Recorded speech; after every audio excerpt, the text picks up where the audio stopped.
2023 का बजट बेहद अहम माना जा रहा है। मोदी सरकार के दूसरे कार्यकाल का ये आखिरी बजट है। इस तरीके से जो सभी वर्ग हैं, सबकी निगाहें जो हैं वो बजट पे टिकी हुई हैं कि हो सकता है मोदी सरकार सभी वर्गों के लिए कुछ न कुछ नया लेकर आए। व्यापारी वर्ग का क्या सोचना है, ये हम आपको दिखाते हैं। मार्केट में बिल्कुल कुछ है नहीं, दम बिल्कुल सन्नाटा, इतनी महंगाई चल रही है। मध्यम परिवार वाले सब परेशान हैं। अब आगे कुछ कम हो, राशन पानी सब कुछ, तो महंगाई चल रही है। मध्यम परिवार बहुत मुश्किल से चल रहा है आजकल। व्यापारियों के लिए क्या कुछ व्यापारियों के लिए ये है कि ऑनलाइन वगैरह ये सब चीज़ें ख़त्म करे तो मार्केट में कुछ आए, आगे कुछ चले मार्केट में। हाँ बजट में कुछ फायदा हुआ? हाँ, कुछ है फ़ायदा है, कुछ नुकसान भी है, कुछ फ़ायदा भी है। फ़ायदा ज़्यादा है, नुकसान थोड़ा है, लेकिन और सब समस्या धीरे धीरे अब दूर करेंगे। ये मोदी सरकार के दूसरे कार्यकाल का आखिरी बजट पेश होने वाला, क्या लगता है सबके लिए कुछ खास रहेगा? सबके लिए हाँ ठीक है, मोदी सरकार तो अच्छा है ये हर चीज़ में, व्यापारियों के लिए सारी उसके लिए भी अच्छा है। बाकी ऑनलाइन वगैरह ये सब चीज़ें ख़त्म कर दे तो मार्केट में कुछ रौनक मिले। व्यापारी होने के नाते मैं एक बात कहना चाहूँगा मोदी सरकार से, एक तो आप महंगाई के ऊपर काबू करें। महंगाई बहुत ज़्यादा है, उस तरह से हम लोग की कमाइयाँ गिरती चली जा रही हैं। पहले त्योहारों में जो रौनक रहा करती थी वो रौनक बाजार से गायब होती जा रही है।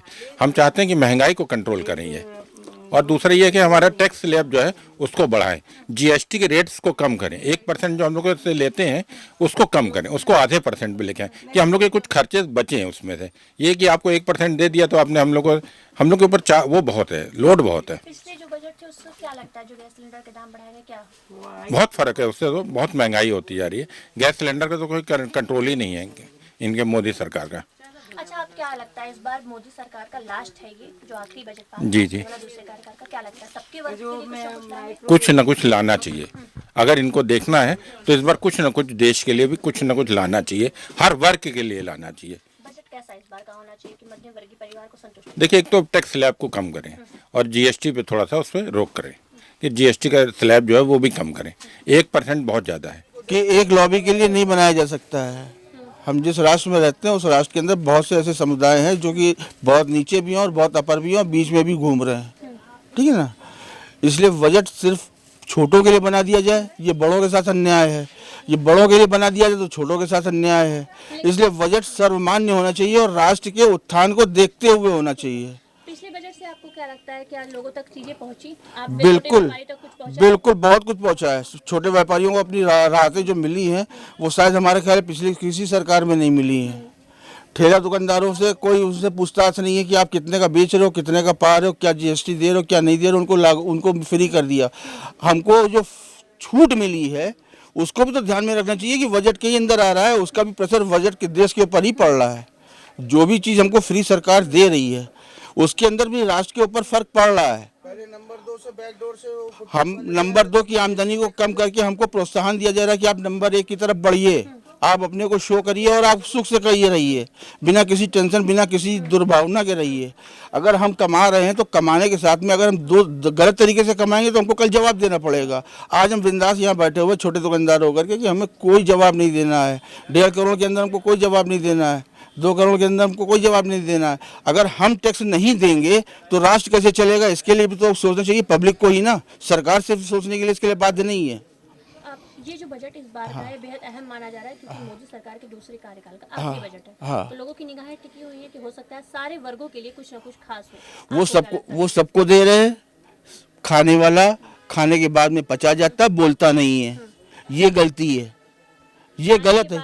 पचा जाता है, लोग खुश नहीं, हाँ नहीं खुश हैं लेकिन इजहार नहीं कर रहे हैं। इजहार नहीं कर रहे हैं क्योंकि उनको ये डर है कि अगर मैं अपने को खुशहाल दिखा दूंगा ना तो मेरे पास सरकार जो है वो अपने को जो है और दबाव डाल देगी। लेकिन अगर हम खुशहाल होंगे तभी राष्ट्र खुशहाल होगा। हम अपनी खुशी क्यों छुपाए? हम कमा रहे, बिंदास कमा रहे, अपने खर्चे चला रहे। आज किस छोटे घर के अंदर जो है 4 पहिया की गाड़ी नहीं है? हमको एक बता दीजिए, क्या वो सेकंड हैंड है लेकिन 4 पहिया चल रहा है? वो किस बच्चे के पास में जो जिसका बाप पिताजी चपरासी हैं उसके पास भी 10,000 रुपये का मोबाइल है? मेरे यहाँ वर्कर काम करने वाले जो 5,000 रुपये तनख्वाह पा रहा है उसके हाथ में भी एंड्रॉयड मोबाइल है, उसके पास भी एंड्रॉयड मोबाइल है। तो वो कहाँ से गरीब है? जब आप अपने लग्जरी खर्चे वहन कर सकते हो, उसके खर्चे उठा सकते हो, तो फिर आप गरीब कैसे हो? आप गरीब कैसे हो? एक आखिरी सवाल, हाँ, कि आपको क्या लगता है अपने ओपिनियन से इस बार का बजट जो है किस तरीके से होना चाहिए? क्या उम्मीदें हैं आपको, अपनी उम्मीद बताइए। हमें सरकार ऐसा है, अगर हम सरकार को दे रहे हैं तब तो हम उससे उम्मीद बांधे, वरना हमें सरकार को जब दे नहीं सकते तो उससे कोई उम्मीद ले भी नहीं सकते हैं। ये हमारी अपनी ओपिनियन है। वो जो बना रही है उसके अंदर हमको संतुष्ट होना चाहिए। वो जो कर रही है वो हमको संतुष्ट होना चाहिए। घर के पिताजी सबको बराबर से संतुष्ट नहीं कर सकते। ये उदाहरण मैं दे रहा हूँ आपको।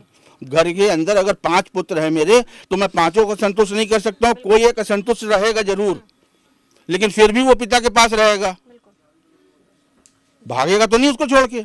उसी तरह मेरा राष्ट्र है, जो मेरे राष्ट्र में हो रहा है वो सबके लिए हो रहा है। किसी को कम मिल रहा है, किसी को ज़्यादा मिल रहा है। हम मेहनत जैसी करेंगे वैसा हम पाएंगे। बजट जो है हमारे का इस समय जो है इस तरह से होना चाहिए कि सर्वमान्यों और सबकी सुविधाओं का ध्यान रख के बनाया जाए, जिसमें कुछ वर्गों के लिए अच्छा भी हो सकता है, कुछ बुरा भी हो सकता है सरकार का। तो ये है कि पिछले बजट से तो मैं तो संतुष्ट हूँ, लेकिन ये है कि थोड़ी बहुत ज़मीनी आधार पर सरकार को ध्यान देने वाला है और कुछ मध्यम वर्ग के लिए कुछ विशेष रूप से इसमें कुछ प्रावधान बनाएं, जिससे कि हम लोगों को कुछ रिलैक्सेशन हो, हम खुले दिल से और टैक्स पे करें। आमदनी बढ़े मेरी और टैक्स में पे करूं। सरकार की मुख्य धारा से, देश की मुख्य धारा से मैं और जुड़ना चाहूँगा। तो बस यही मैं कहना चाहूँगा भाई, बजट में तो हमें संतुष्ट हैं और फिर इस सरकार से देश की सुरक्षा के नाम पे तो हम पूरे संतुष्ट हैं। तभी ये दोबारा सरकार बनी है। उम्मीद है कि आने वाले वक्त में ये सरकार फिर से आनी चाहिए। इसके दूरगामी परिणाम ये है कि आज हमारा बोया हुआ कल ही, आज फसल आप लगाते हो तो 3 महीने बाद 4 महीने बाद ही काटते हो। तो वैसे ही राष्ट्र है कि आज हमें थोड़ी सी कठिनाई ज़रूर महसूस हो रही है किसी भी परिवर्तन में, लेकिन ये है कि आने वाला भविष्य, इन माय फ्यूचर, मेरा जो आने वाले पीढ़ी है उसके लिए वो जो है कुछ ऐसी बना के जा रहे हैं कि जिससे कि उम्मीद है कि हाँ राष्ट्र जो है प्रगति करेगा, और जब राष्ट्र प्रगति करेगा तो हम प्रगति करेंगे, जाहिर सी बात है। आगामी बजट को लेकर व्यापारी वर्ग का यही मानना है कि जो बजट आना चाहिए सरकार, केंद्र सरकार के द्वारा जो बजट लाया जाना चाहिए वो सभी वर्गों के लिए हितकारी हो। जो तमाम वर्ग हैं, जो छोटे व्यापारी हैं, बड़े व्यापारी हैं, तमाम जो वर्ग हैं वो आसानी से अपना व्यापार चला पाएं। वीडियो जर्नलिस्ट बाबूलाल के साथ मैं Prachi Tiwari, daily insider, Lucknow. UP और देश दुनिया की तमाम ताजा तरीन खबरों के लिए गूगल प्ले स्टोर से आज ही डाउनलोड करें हमारा तेजी से उभरता न्यूज ऐप डेली इंसाइडर।